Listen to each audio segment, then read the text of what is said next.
Come away, servant. Come. I am ready now. Approach my Ariel. Come. All hail, great master, great sir, hail! I come to answer thy best pleasure. Be it to fly, to swim, to dive into the fire, ride on the curled clouds, to thy strong bidding task.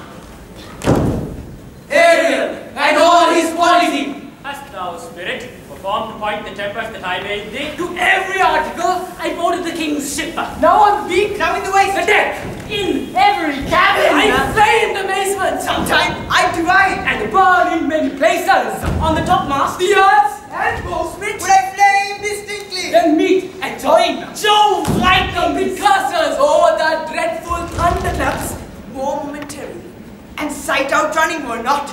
The fire and cracks or salsas roaring. The most mighty Neptune seemed to beseech, and make his bold waves tremble. Yea, his dread trident shake. My brave spirit, who was so firm, so constant that this coil would not infect his reason. Not a soul, but felt the fever of the mad, and played some tricks of desperation. All but manners, plunged in the foaming blind, and quit the vessel. Then all afire with me. The king's son Ferdinand, with hair upstaring, then, like reeds, not hair, was the first man that left.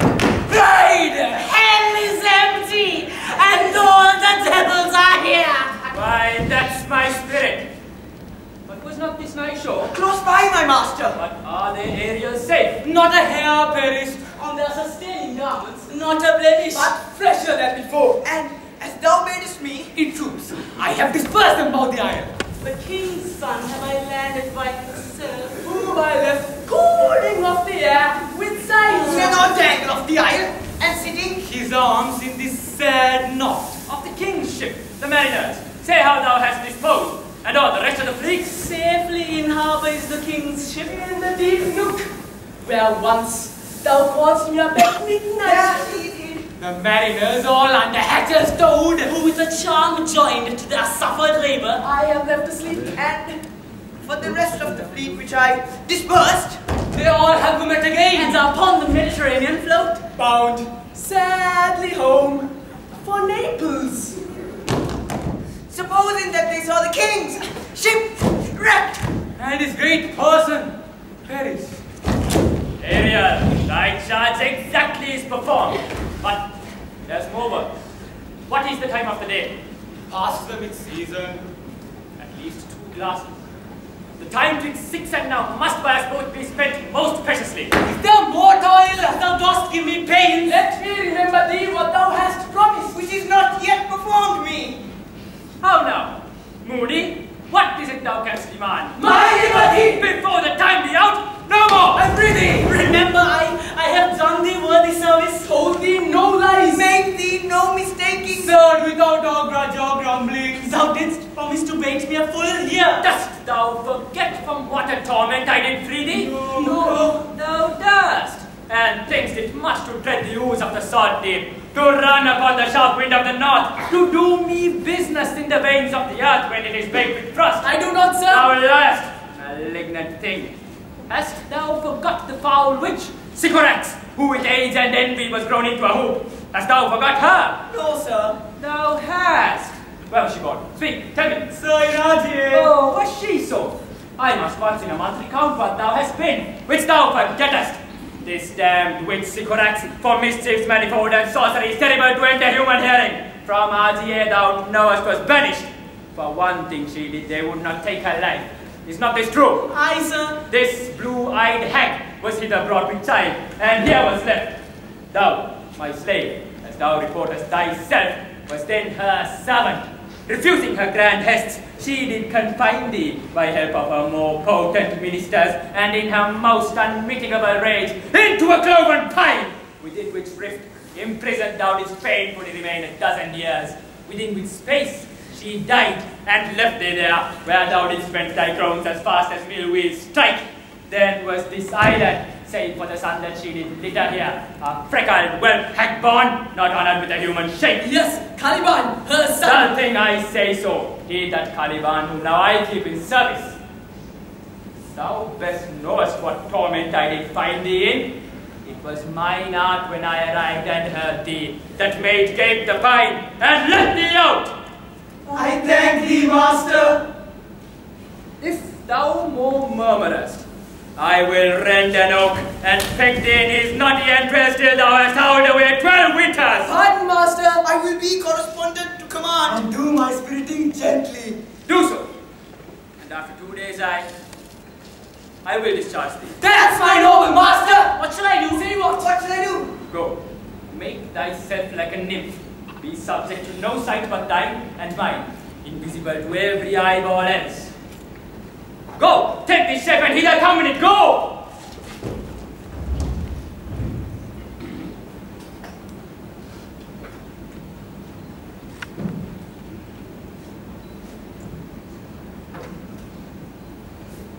Awake, dear heart, awake. Thou hast slept well. Awake. The strangeness of your story put heaviness in it. Shake it off. Come on. We will visit Caliban, my slave, who never yields us kind answer. 'Tis a villain, sir, I do not love to look on. But, as 'tis, we cannot miss him. He does make our fire, fetch in our wood, and serves in offices that profit us. What ho, say, Caliban! Thou speak! There's wood enough within. Come forth, I say, there's other business for thee. Find apparition, my quaint area, heart in thine ear. My lord, it shall be done. Thou poisonous slave got by the devil himself upon thy wicked dam. Come forth! As wicked too, as ere my mother blushed, with raven feather from unwholesome fen, drop on you both. A southwest blow on ye, and blister you all over. For this, be sure, tonight thou shalt have cramps, side stitches that shall pen thy breath up, urchins shall, for that vast of the night that they may work, all exercise on thee. Thou shalt be pinched as thick as honeycomb, each pinch more stinging than bees that made him. I must eat my dinner. This island's mine, by cigarettes, my mother, which thou takes from me. When thou camest first, thou strokest me, and madest much of me. And then I loved thee, and showed thee all the qualities of the isle. Cursed be I that did so, all the charms of cigarettes, toads, beetles, bats, light on you. For I am all the subjects that you have. Thou most light slave, whom strife may move not kindness, I have used thee, filth as thou art, with human care, and lodged thee in mine own cell, till thou didst seek to violate the honor of my child. Oh, would it had been done. Thou didst prevent me, and we would earth this isle with Caliban. A born slave, which any print of goodness wilt not take, being capable of all ill. I pitied thee, took pains to make thee speak, taught thee each our one thing or other. But thy wild race, though thou didst learn, had that in which good natures could not abide to be with. You taught me language, and my profit on it is I know how to class. The red plague raped you for learning me your language. Hence, thee, hence! Let us in fuel and be quick! Thou art best to answer the business. Shruggest thou malice? If thou neglectest, or dost unwillingly what I command, I'll rack thee with old crabs, fill all thy bones with hate, make thee roar that beasts shall tremble at thy death. No, pray thee, I must obey. His art is of such power to control my damned god Cerberus and make a vassal of him. So, slave, hence!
here and there, and sweet sprites the burden bear.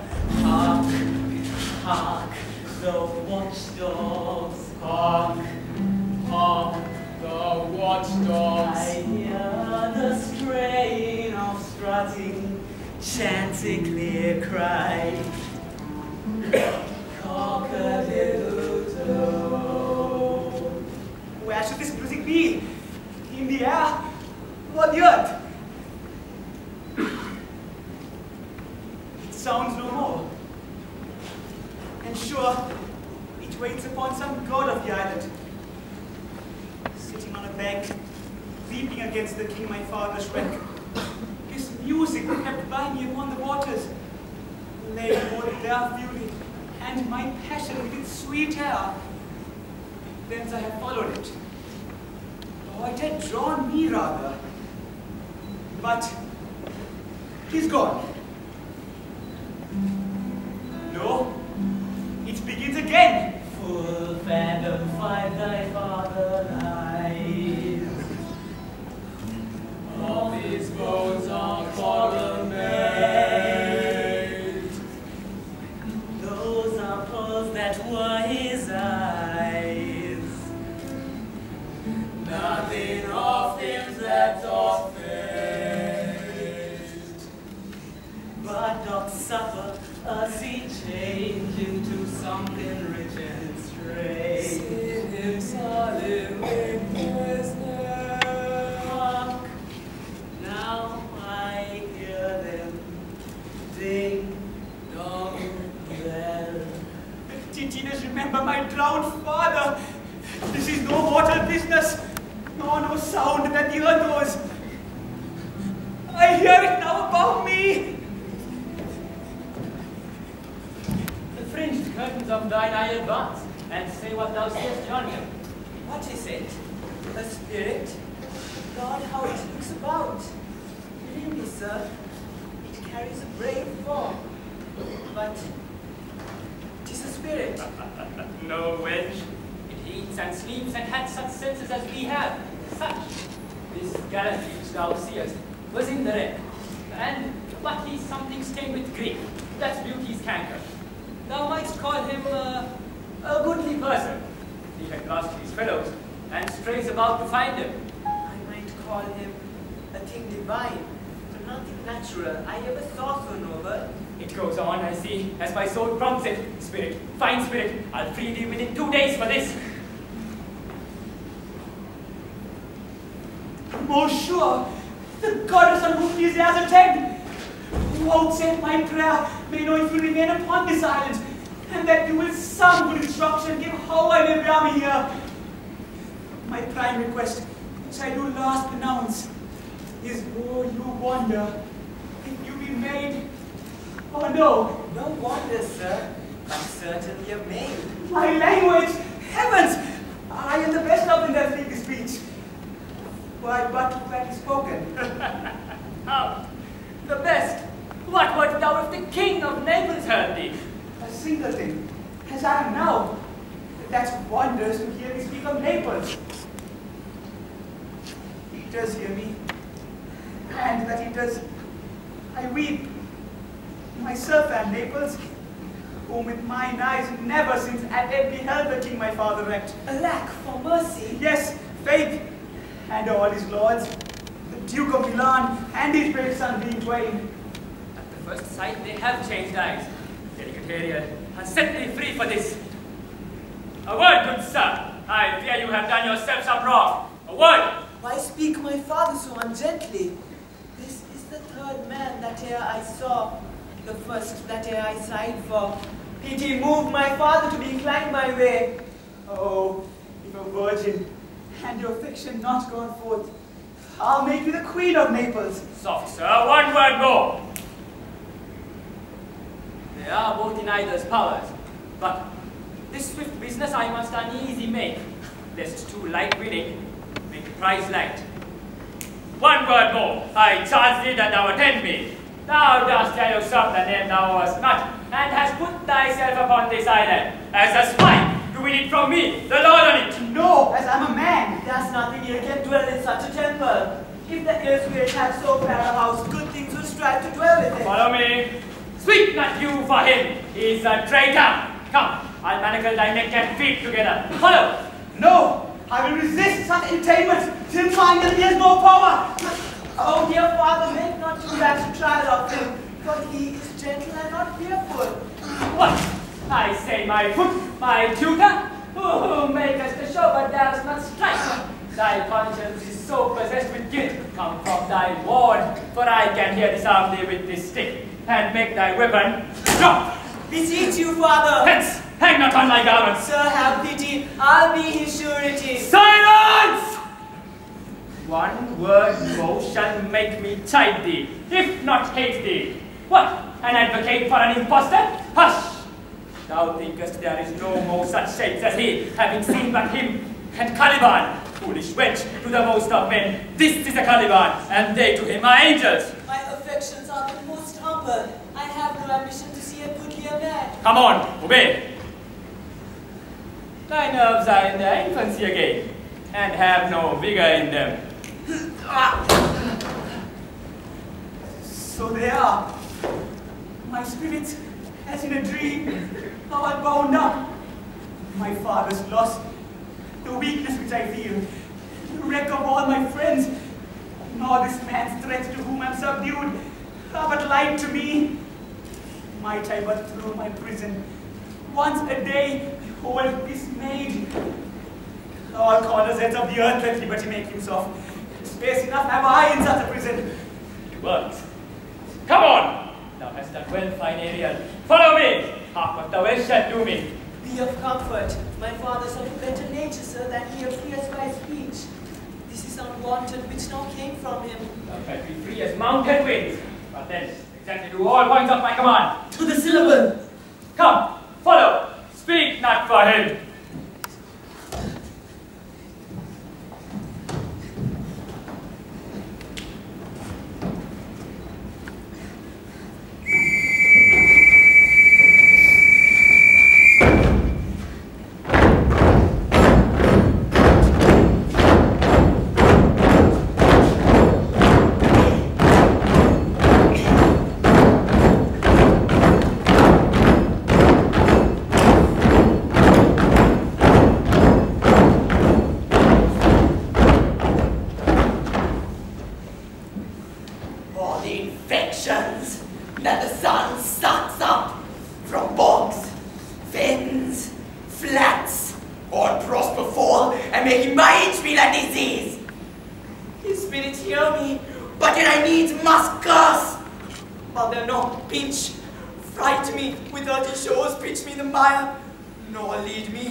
and says, such baseness had never like executor. I forget. But these sweet thoughts will refresh my labors. Most busy, less than I do it. Alas now, pray you, work not so hard. And would the lightning had burnt up those logs that you are enjoying to pile. Pray, set it down and rest you, and this burns will be for having buried you. My father's hard at study. Pray now, rest yourself. He's safe for these 3 hours. Oh, most dear mistress, the sun will set before I shall discharge what I must try to do. You sit down. I'll bear your logs the while. Pray, give me that, I'll carry it to the pile. No, Restorator. I had rather crack my sinews, break my back, than you should suffer some undergo while I sit lazy by. It would become me as well as it does you, and I should do it with much more ease. For my good will is to it, and yours it is against. Poor worm, thou art infected. This visitation shows it. You look wearily. No, noble mistress. 'Tis fresh morning with me when you are by at night. I do beseech you, chiefly that I might say it in my prayers.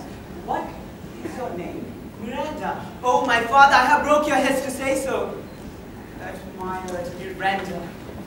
Indeed, the top of admiration. What's dearest to the world? Full many a lady I have eyed with best regard, and many a time the harmony of their tongues hath with bondage brought my too diligent ear. For several virtues have I liked several women, never any with so full soul, but some defect in her did quarrel with the noblest ratio, and put it to the fire. But you, oh you, so perfect and so peerless, are created of every creature's best. I do not know one of my sex. No woman's face remember, save from my glass, mine own. Nor have I seen more that I may call them than you, good friend. And my dear father, how features are broad, I am skilless of but by my modesty, the jewel in my dower. I would not wish any companion in the world but you. Nor can imagination form a shape beside yourself to like of. But I prattle something too wildly, and my father's precepts I daring do forget. I am in my condition a prince, Miranda. I do think a king. I would not so, and would no more endure this wooden slavery than to suffer the flesh fly below my mouth. Hear my soul speak. The very instant that I saw you, did my heart fly to your service. There decides to make me slave to it, and for your sake am I this patient logman. Do you love me? Oh heaven, oh earth, thou witness this sound and crown what I promise in kind event if I speak true. If hollowly, in word what best is born of me to mischief. I beyond all limit, what else in the world do love, prize, honor you. I'm a fool to weep at what I am glad of. Wherefore weep you? At mine unworthiness, that dare not offer what I desire to give, and much less take what I shall die to want. But this is trifling, and all the more it seeks to hide itself, the bigger bark it shows. Hence, bashful cunning, and prompt me, plain and holy innocence. I am your wife, if you will marry me. If not, I'll die your maid. To be your fellow you may deny me, but I'll be your servant whether you will or no. My mistress, dearest, and I thus humble ever. My husband then. I, the heart is beating as bondage your freedom. Here's my hand. And mine, with my heart in it. And now, farewell, till half an hour hence. 1,000,000!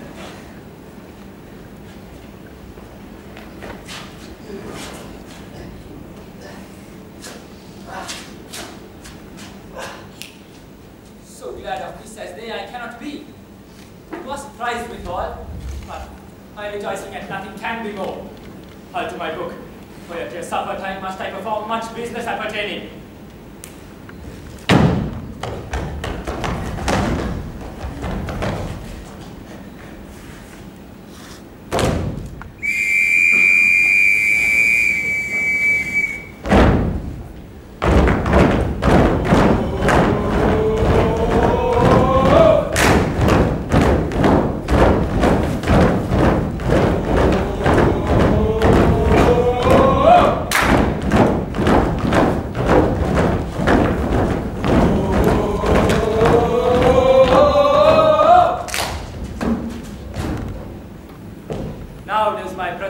to a head. My charms crack not, my spirits obey, and time goes upright with his carriage.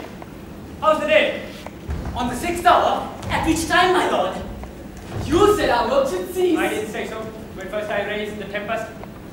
Say, my spirit, how fares the king and his followers? Confined together, in the same fashion as you gave in charge. Just as you left them, all prisoners, sir, in the lime grove, which way the fence cell. They can't budge till your release. The king, his brother, and yours, abide all three distracted. And the remainder, mourning over them, brimful of sorrow and dismay. But chiefly him that you termed, sir. The good old Lord Gonzalo. his tears run down his beard. Like winter's drops from his offering. Your charm so strongly works, sir. If you now beheld them, Your affections would become tender. Dost thou think so, spirit? My good sir, Were I human, and mine shall. Hast thou, which art but air, a touch, a feeling of their afflictions, and shall not myself, one of their kind, that really shall as sharply, passion as they, be kindly moved than thou art? Though with their high wrongs I am struck to the quick, yet with my nobler reason gaugest my fury do I take part. The rare action is in virtue than in vengeance. They being penitent, the sole drift of my purpose extend not a frown further. Go, release them, Ariel. My charms I'll break. Their censers I will restore, and they shall be themselves. I'll face them, sir.